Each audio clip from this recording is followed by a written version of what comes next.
안녕하세요. 역사에 관심 있고 역사를 좋아하며 역사를 리뷰하는 설레발 유전자입니다.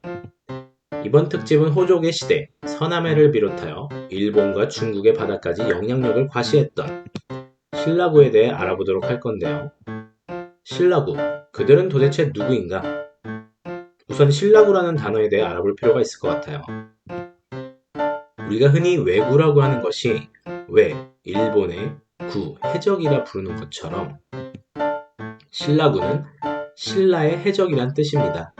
이는 신라 진성여왕 제2시절 서남해 지역을 넘어 일본의 스시마섬, 이키섬, 큐슈 지역뿐만 아니라 중국의 동중국해까지 활발히 약탈 활동을 하던 신라의 해적을 말하는데, 이들을 신라의 해적이라고 말하는 이유는 일본 정부에서 이들을 포박했을 때 신라인 통역관이 있어야 대화가 통했기에 이들을 신라구 또는 한구라고 불렀다고 합니다. 그렇다면 신라의 해적인 신라구, 이들은 왜 출몰하게 되었을까요? 신라구의 출몰 배경을 알기 전에 우리는 장보고에 대해서 알아볼 필요가 있는데요.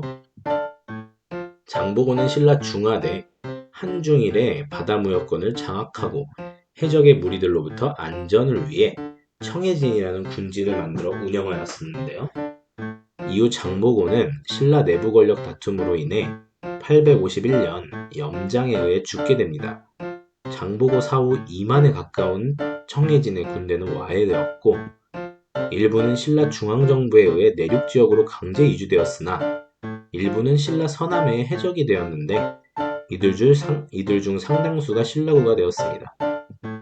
해상왕 장보고의 이야기는 워낙 유명하니 더 자세히 다루지는 않겠습니다. 신라구가 활개를 치던 당시 신라는 진성여왕 즉위 시기였는데, 진성여왕 시기에 원종과 애노의 난, 적고적의 난 등 신라구까지 여러 봉기가 일어난 걸 보면 그 시기가 백성들이 살기 힘들었을 시기였다는 짐작뿐만 아니라 중앙정부가 통제력을 잃었다는 것도 짐작할 수 있습니다. 그렇다면 신라구의 주요 활동 지역은 어디였을까요?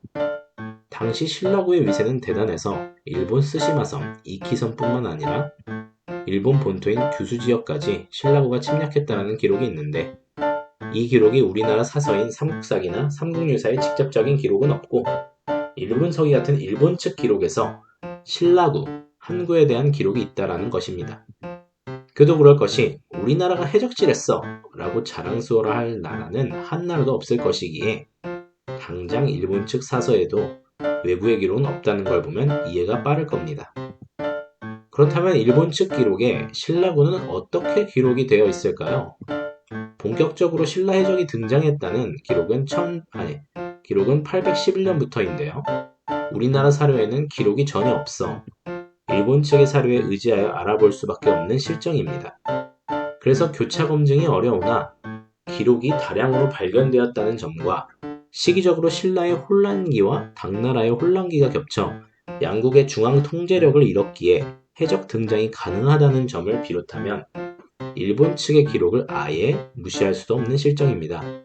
또한 왜구에 대한 기록도 우리나라에는 있으나 일본 측에는 없기에 우리나라 역사 편찬 시 이러한 사항을 고의로 기록을 안 했을 수도 있겠다라고 생각할 수 있습니다. 신라구의 일본 침략은 크게 총 4번으로 나뉘는데, 고닌의 항구, 고닌시대의 신라구를 말하는 거죠. 조간의 항구, 조간시대의 신라구를 말하는 거죠. 간표의 항구, 간표시대의 신라구를 말하는 거고요. 조토쿠의 항구, 조토쿠 시대의 신라구를 말하는 겁니다. 앞에 고닌, 조간, 간표, 조토쿠는 당시 일본의 천황을 말합니다. 여기서 호족시대 때 일본에 침략했던 신라구는 간표의 항구 때인데, 간표의 항구는 일본 기략이라는 책과 부상략기라는 책에 잘 설명되어 있습니다. 내용인즉슨 894년 9월에 대규모 병력을 이끌고 신라구가 침입했는데, 그 규모는 100여 척의 전선에 2,500명의 병력이었으며 당나라 사람도 포함되어 있었다고 합니다. 이 정도 병력 규모면 배후에 호족 세력이 있었거나 정말로 왕실이 배후로 있었지 않았나 생각이 되는 부분입니다. 894년 9월 5일 아침 45척의 신라 해적선을 맞아 싸운 사람은 일본에서 파견된 베테랑 장수 훈야노 마이토 요시모토였습니다. 요시모토의 신라구 토벌전은 10월 6일까지 계속되었고 결국 대장 3명과 부장 11명을 포함한 도적 302명을 사살하였다고 부상약기에는 기록되어 있으나 일본 기락에서는 200명 정도를 사살했다고 되어 있습니다. 이때 사로잡힌 자가 그 유명한 현춘이었는데요. 그는 신라가 큰 흉년이 들어 굶주렸기 때문에 물자를 얻기 위해 신라 왕의 명령을 받아들여 쳐들어온 것이라고 주장했으며 자기들은 신라 왕이 파견한 수많은 부대 중 하나일 뿐이라고 증언했습니다. 중앙정부가 통제력을 잃은 그때 진성여왕이 해적지를 사주했다라고 보긴 어렵지만 아주 가능성도 없지 않은 게 과거 동서양을 막론하고 많은 나라들이 사략선, 이제 약탈하는 해적의 배를 말하는데요. 사략선을 허용해서 해적들에게 일정량의 대가를 정부에 지불하면 해적 활동을 용인해주는 사례들이 종종 있었기에 칼레의 전의 드레이크 백작 같은 경우도 그런 경우라고 볼 수 있죠. 영국의 진위 여부 확인이 필요한 부분입니다. 이런 부분이 진성여왕이 정말로 보냈을지. 또한 붙잡히지 않고 퇴학한 자들 가운데 뛰어난 장군이 셋 있는데 그중 하나는 당나라 사람이라는 기록도 있습니다.